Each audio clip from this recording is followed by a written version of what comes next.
Bajo cada ciudad existe un mundo que permanece oculto, un lugar donde la luz no llega, donde el silencio se mezcla con los ecos y donde cada paso deja una huella en la oscuridad.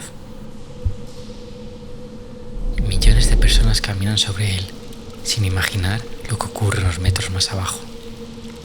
Hay miles de alcantarillas en una ciudad, pero no todas cuentan la misma historia. Y una de esas historias me llegó en un paquete, a través de un libro llamado Esa maldita pared. Una historia que hablaba de atracos, butrones y alcantarillas. Y si algo me gusta, es explorar el subsuelo. Y es que con el tiempo empecé a mirar la ciudad de otra manera. Ya no solo veía calles, edificios o plazas. Empecé a pensar en todo aquello que existía debajo, porque una ciudad también tiene profundidad. Y sí, puede resultar extraño, pero en el misterio de lo desconocido encuentro el verdadero espíritu de la exploración. Esa necesidad de descubrir qué hay al otro lado, de adentrarme en lugares que normalmente permanecen ocultos. Y en ese afán empecé a preguntarme algo.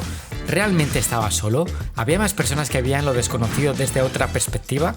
Por eso decidí emprender un viaje, buscar historias de personas que por diferentes motivos habían aprendido a mirar esos lugares de una forma completamente distinta. Y leyendo este libro encontré una historia que merecía ser contada. Pero la historia de Flaco terminó así, tumbado en el suelo inmovilizado por la policía. Son imágenes de la detención de uno de los delincuentes más buscados por la policía en España. La banda de Flaco se especializó en recorrer túneles de alcantarillado para hacer butrones en sucursales bancarias y vaciar las cajas fuertes sin ser detectado. Ahora mismo se encuentra ya en prisión. Y hoy quería conocer el lugar donde todo ocurrió. Por eso voy a recorrer estos túneles por primera vez, sin conocer exactamente lo que voy a encontrar. Quiero entender el mundo por el que se movía. Y quiero que conozcáis de primera mano lo que hay bajo nuestros pies. El subsuelo, sus caminos y la oscuridad.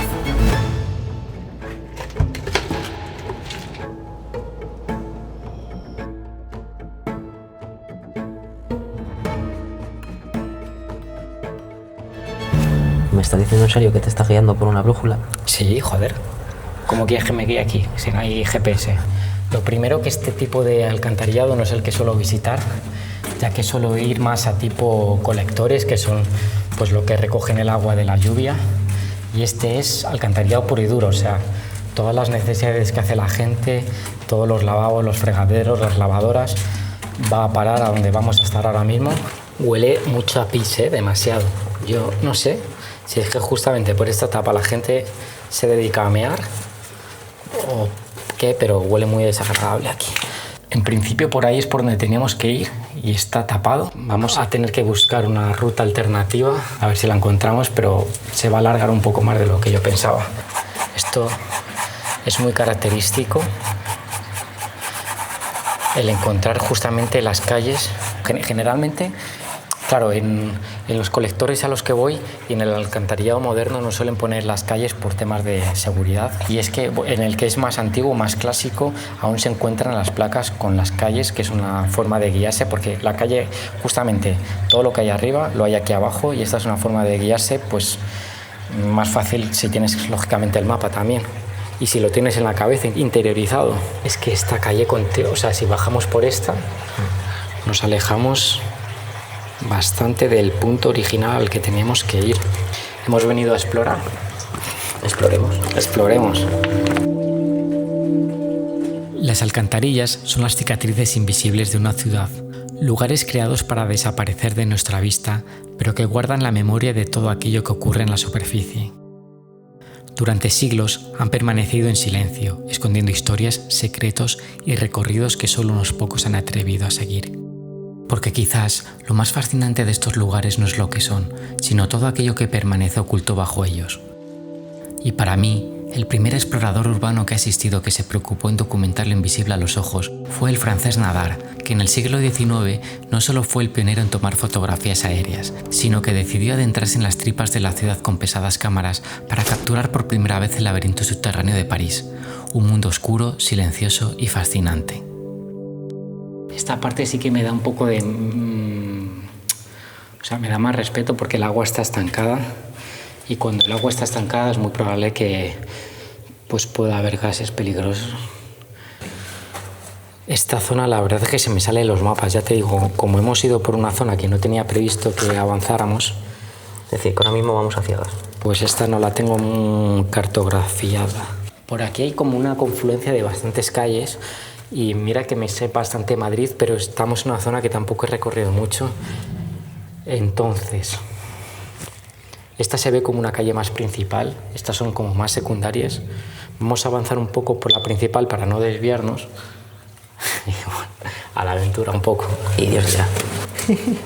Explorar, enfrentarse a lo desconocido. ¿Te imaginas Que viene alguien corriendo, ¿no? que ahora nos perdemos y no sabemos cómo volver? Esos son los agujeros a los que yo me refiero que dan a un bloque de viviendas. ¿Tú te atreverías a meterte por ahí? Depende cuántos dineros había fuera allí. Ahora mismo estamos completamente perdidos porque es que nos hemos ido por unas calles que no tenemos en el mapa y es que vamos totalmente a ciegas. Al fondo se escucha como agua, pero es que no sé la zona donde teníamos que ir. Esta está amiga. Es que mira cómo... No, si estoy igual. cómo se están... Y tienes una araña enorme. ¿Dónde? En la mano derecha. ¿En serio? Sí.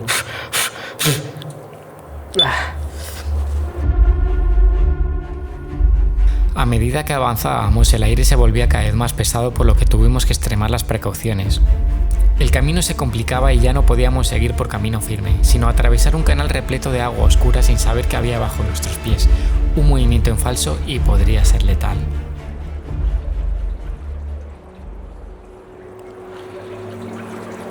Se va algo, ¿El qué? gigante. Hostia, ya ves, Una medusa. una bola de toallitas. Esto ya es jodido. Según la ruta que hizo él, hay que pasar por zonas así, ¿eh? Que vamos bien, ¿no? No vamos bien porque estamos por una zona que no tenía prevista caminar, pero en plan que si hubiéramos ido por el camino correcto nos hubiéramos encontrado con una calle igual que esta. Una caída aquí y te tienes que duchar, vamos.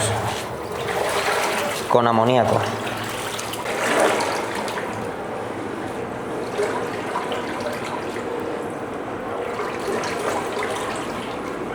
Total. Que ahí tenemos atrás al artífice de todo esto, que encima dice que se ha traído un mapa para seguirlo y encima nos ha traído el mapa y ni la mitad de las cosas.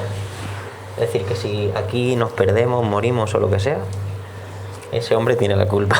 No, hombre, que está todo controlado, no lo hagas caso. Perfecto, imagínate lo que debe ser aquí estar, yo que sé, un mes picando piedra para entrar en un banco. También la recompensa es buena. Hombre, a ver, la recompensa es buena si te sale bien. Sí, hombre, claro. Lógicamente, si te sale mal, pues no es tan bueno. Cada vez estábamos más perdidos. Dábamos vueltas intentando encontrar el camino correcto, pero pronto nos dimos cuenta de que había un problema. Muchas de las calles que aparecían bajo tierra ya no existían en la superficie. El Madrid que teníamos sobre el mapa no coincidía con el Madrid que estábamos recorriendo bajo nuestros pies. Aquello que en un principio parecía una ruta sencilla empezaba a convertirse en un laberinto. Cada camino que elegíamos terminaba llevándonos a una zona cortada. Una y otra vez teníamos que retroceder y buscar una nueva salida, hasta que finalmente solo quedó un último tramo por recorrer. Un camino que no tenía muy buen aspecto. La atmósfera había cambiado. El silencio, la oscuridad y la sensación de estar completamente aislados hacían que algo no terminara de encajar, pero era el único camino que nos quedaba. Es que vamos mal. Es que realmente vamos mal. Es como que la calle que está ahí pone como que vamos en una dirección, pero es que aquí se representa con otra dirección distinta. Qué bueno que así es la exploración, o sea, estamos yendo a un sitio totalmente a ciegas y bueno, pues eso tiene sus tiene sus cosas bonitas. No me jodas, tío, está cerrado. No puede ser esto. Joder. Vamos a ir por esta calle que no aparece en los mapas. Así que yo qué sé, no sé a dónde vamos a parar. Cuando está tapiada, nos quedamos sin agua. Así que no parece tapiada. El ácido sulfídrico está subiendo. Así que cuidado.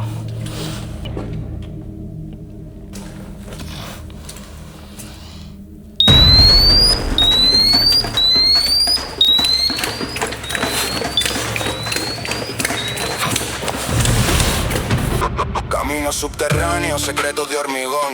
Dejé el barro atrás pero mantengo el corazón. Ratero para el sistema, héroe para mi gente. Caminar con la cabeza alta y la mirada de frente. Y ese soy yo. El Robin Hood de Vallecas, leyenda del subsuelo. Bajaba las tinieblas para tocar el cielo. Entre ratas y tuberías, burlando el detector. Yo soy Flaco, conocido como el Robin Hood de Vallecas. Estuve en prisión por atracar bancos, utilizando este medio, el alcantarillado. Hacíamos butrones a los bancos y a los sótanos de los bancos, y de ahí entrábamos y cometíamos un atraco al uso normal y volvíamos a escapar por el alcantarillado. Esto vino precedido por mi padre, que también se dedicaba a ello, y desde muy pequeño, pues yo en mi casa, pues mi padre pues, con armas, dinero. Luego ya cuando cumplí 14, 15 años, ya la relación con mi padre empezó a ser más de amigos que de padre e hijo, y al final una cosa pues llevó a la otra. Porque lo de atracar bancos por arriba no... O sea, yo vigilé bancos, Sí. pero yo no entré dentro del banco por la superficie. Yo cada vez que he atracado un banco siempre ha sido por el alcantarillado. El recorrido también que nosotros hemos hecho ahora no se va a mostrar en lo que es la pantalla ni nada, y también decir pues que ahora es muy diferente a como tiempo atrás cuando tú atracabas, para que la gente no se piense que esto es así fácil y tal.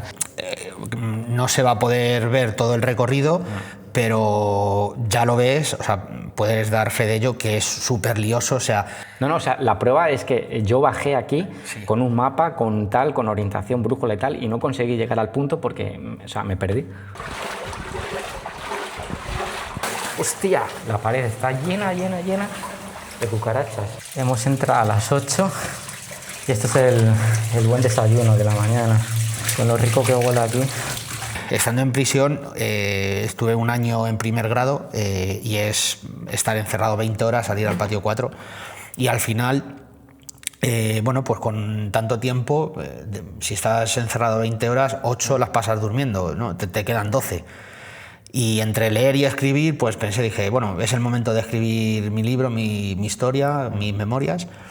Y empecé a escribir, y en el transcurso de que estaba escribiendo, estaba esperando la petición fiscal, aparece Elías León Siminiani, que es el director del documental Apuntes para una película de atracos, que está en Filmin, y entre una cosa y otra, bueno, pues publico esa maldita pared, que es una novela autobiográfica escrita en prisión prácticamente. Tú fíjate qué gilipollez, que es andar, ver dónde estás, ver dónde tienes una tapa, dónde puede salir la tapa. O sea, es que, o sea, no tiene sentido si lo analizas, pero es que es una adicción, macho. Hay gente que dice, pues, ¿qué satisfacción puedes encontrar, no? Estar por unos túneles oliendo a mierda, lleno de telarañas o sudando y demás. Pues, no lo sé. Quien encuentra emoción viendo un partido de tenis, yo encuentro emoción bajando las alcantarillas. Un Griezmann. Hostia, esto tiene aquí sus años ya. Gas, vámonos, mira. Más. ¿No ves cómo huele? Esto no mola. ¿Hay alguna situación que hayas vivido así como muy de peligro estando aquí abajo? A ver, como tal no, porque es verdad que aquí en el alcantarillado hay en varios sitios que hay cámaras y está vigilado, y estuve una vez en una zona, yo no sé si eso sería porque lo tienen así, pero tenían los pozos, había como polvos, por si alguien supongo yo que sería por si alguien pisaba, que se quedase la marca. Y luego pues no he visto más cosas así como de peligro, o en sitios, zonas así un poco más conflictivas. Pues sí, notas que, por ejemplo, aquí has visto que hay muchísima telaraña, hay mucha suciedad. Si te vas a otra zona, por ejemplo, Ríos Rosas, esa zona, ahí bajan mucho los topos, zona de Serrano, Goya, que están como más habituados a bajar, no hay tanta telaraña. Sobre todo en las zonas donde ellos bajan, un poquito así en esa misma galería, se ve que está muy limpio. Pero bueno, los ricos también cagan, ¿no? Hombre, ya ves, menudas mierdas echan. Algo que nunca podía faltar cuando tú bajas aquí abajo. Yo para mí, o sea, yo sin beber agua puedo estar una jornada, pero como te quedes sin luz... No, es que sí, a ver, si no tienes luz, esto está oscuro total. Claro, o sea, una cosa es que en esta misma calle en la que estamos te quedes sin luz y sabes que tirando para adelante te vas a encontrar la salida. pero si te quedas sin luz por donde hemos estado, o sea, ¿cómo? Porque no tienes nada tacto, o sea, sí, el tacto dices, bueno, es que, pero es que no tienes nada, o sea, es que o buscas un pozo donde veas una rejilla y te puedas subir, o olvídate. Claro, porque ¿cuánto tiempo podéis estar aquí abajo? Pues yo he llegado a estar 12 horas largas, 14, 13 horas o por ahí, de entrar un día entre las 2 y las 3 de la tarde y salir a las 4 de la mañana. Hostia. O sea, salimos y nos dio tiempo a coger el primer autobús para llegar a Vallecas, un autobús que va directo a Vallecas, de una zona de Madrid. Llevábamos una mochila solo, era de combustible. Aquarius, cerveza, agua. Nosotros comíamos muchas gominolas de estas de azúcar, para que no te dieran bajones de azúcar. Porque claro, aquí subas tanto, ¿sabes?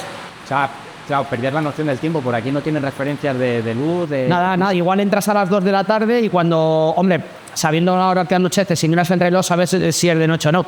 Pero entrabas de día y salías de noche. ¡Pichurri! ¡Ay, mi pichurri! ¡Ay! Pero aquí tú, ahorita. Cuanto más avanzábamos, más me daba cuenta de todo lo que arriba preferimos no ver. Aquí abajo solo existe la verdad desnuda de lo que consumimos y desechamos. Esto era nuestro. Y ver esas viejas herramientas me hizo entenderlo. Las alcantarillas no solo arrastran el agua sucia de la ciudad, también se quedaron con los recuerdos de una vida que decidió dejar atrás. ¿Te arrepientes de algo de lo que hiciste o solo de cómo terminó?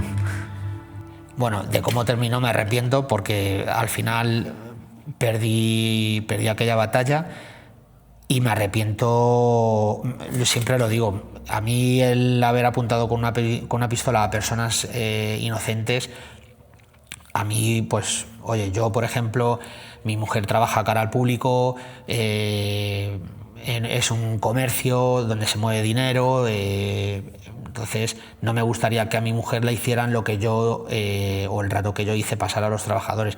Por esa parte me arrepiento enormemente y yo pido siempre disculpas y lo hago de corazón. Otra cosa es el arrepentirme por haber atracado un banco y haberle robado el dinero al banco. Yo no me arrepiento de eso, o sea, ni me arrepiento ni me voy a arrepentir, o sea, porque creo, en mi conciencia está muy tranquila de que yo a quien he robado no ha sido a una persona pobre. Entonces, al banco que le den por culo. Las personas físicas, oye, pues aunque sean trabajadores del banco, yo lo siento. Lo pido perdón y de eso sí. Y luego, a ver, tienes momentos de que te arrepientes de muchas cosas. Por ejemplo, de no ver nacer a mi hijo, eso es de lo que más me arrepiento, es de eso. Claro, porque justamente cuando a ti te arrestan es cuando... Al día siguiente nace mi niño. Entonces, eso, claro, yo solo tengo un hijo. Yo no voy a volver a ver nacer a ninguno de mis hijos, porque entonces eso duele mucho. Lo que peor he llevado de todo esto, que siempre lo digo, para mí la mayor condena que me podían haber impuesto es el no ver nacer a mi hijo. Yo no hubiera visto nacer a mi hijo y me dicen a la semana, ya sales a la calle. Yo hubiese estado tranquilo como estoy ahora. Y me hubiese buscado la vida, hubiese trabajado como trabajo ahora y como cotizo ahora y como... O sea, me hubiese cambiado de vida completamente. Claro, son situaciones que solo se pasan una vez en la vida. Y las personas que son padres esto lo comprenderán. Luego también habrá mucho hater que dirá, no, pues te jodes, pues habértelo pensado antes. Tienen razón, habérmelo pensado antes. Pero en ese momento es que no lo piensas. O sea, tú estás metido en una vorágine de delincuencia, o sea, ya no es tanto el dinero, porque en aquella época yo funcionaba bien y podía haberme mantenido un tiempo yo estaba trabajando y podía haberme mantenido perfectamente un tiempo con el dinero que tenía guardado, pero es el hecho de que sabes que estás haciendo algo que nadie más en España y en toda Europa o muy poca gente hace lo que tú haces. Eso es lo primero. Y luego a quien se lo estás haciendo, que eso para mí era de lo más importante, porque se lo estás haciendo a un banco, no estás quitándole la pensión el día 25 a una mujer que va con su barrita de pan y con el monedero y la levanta los 400 euros que ha sacado del cajero. Entonces, como era el banco directamente, yo decía, bueno, pues, o sea, yo llego un momento, para que se hagan una idea, o sea, la obsesión que yo tenía con el tema de los bancos, que yo mi trabajo era como de 6 de la mañana a 2 de la tarde o a 1 de la tarde, había de veces que salía a las 12 y demás, y mi trabajo era ese. Y el segundo trabajo que yo tenía era ir a ver bancos y vigilar bancos. Y entonces, cuando llegó un momento en el que los tenía tan vigilados, muchos bancos, en Chamberí, en Usera, en Vallecas, en Delicias, que yo sabía si tenían sótano, si no tenían sótano, dónde lo tenían, y yo iba, igual decía, mira, el dinero de ese banco es mío, eso me lo llevo, ese me le llevo, ese también me le llevo si quiero. O sea, ya tenía o sea, vivía como... O sea, era algo como personal, ya. Ya era como... Sí, exactamente. Era como decir... Llegó un momento que decía, esta gente me está guardando el dinero para cuando yo quiera ir a por ello. O sea, en ese plan. Estaba muy... Yo esto, cuando lo vean, van a decir, ese tío estaba loco. Pero es que es verdad, macho. O sea, yo lo vivía así, yo lo sentía así, lo vivía así. O sea, en ese momento estabas cegado solo por... Todo. O sea, eran todo bancos. O sea, yo había veces que me tiraba hasta las 3 de la mañana mirando por internet sistemas de seguridad, nombre de cajas, niveles de seguridad, o sea, sistemas de volumétricos, de sensores de movimiento, cómo desactivarlos, los sensores sísmicos, estructura de cimentación, los pilares, o sea, todo eso... O sea, te has hecho una carrera. Todo eso yo lo visualizaba, el sistema de alcantarillado de un país, de otro país, de otra ciudad, de Barcelona, de Bilbao, de Sevilla, o sea, en ese plan. Me mola bajar aquí contigo, o sea, la experiencia, sobre todo porque cuando yo bajo, pues claro, tengo mucho a la mentalidad de todo lo que es la parte documental, hacer fotos y vídeos. Pero bueno, bajar contigo, que también ves como otra parte, o sea, otra perspectiva, me ha gustado y, no sé, me llevo una buena experiencia también. Que la gente piense que esto no es nada fácil, o sea, que es un puto laberinto. Hay muchas calles que no coinciden con las de arriba, que tienen otro nombre, que luego está cortada la calle, que por aquí puede ser peligroso, que tal, o sea, es un laberinto todo esto. Pero bueno, se me queda buena experiencia. Bueno. Ahora, cuando cortes, te doy un par de tips para que no te vuelvas a perder. Estoy afuera de cámara. Las ciudades no terminan donde acaba el asfalto. Continúan bajo nuestros pies, escondiendo caminos, recuerdos e historias que rara vez salen a la luz. Y en su libro Ciudades Invisibles ya lo decía Italo Calvino. Una ciudad es mucho más que sus calles. También está hecha de aquello que no siempre se ve. Y quizás explorar consista precisamente en eso, en aprender a mirar lo invisible. Porque al final, toda exploración comienza cuando alguien se atreve a abrir una puerta que los demás prefieren mantener cerrada.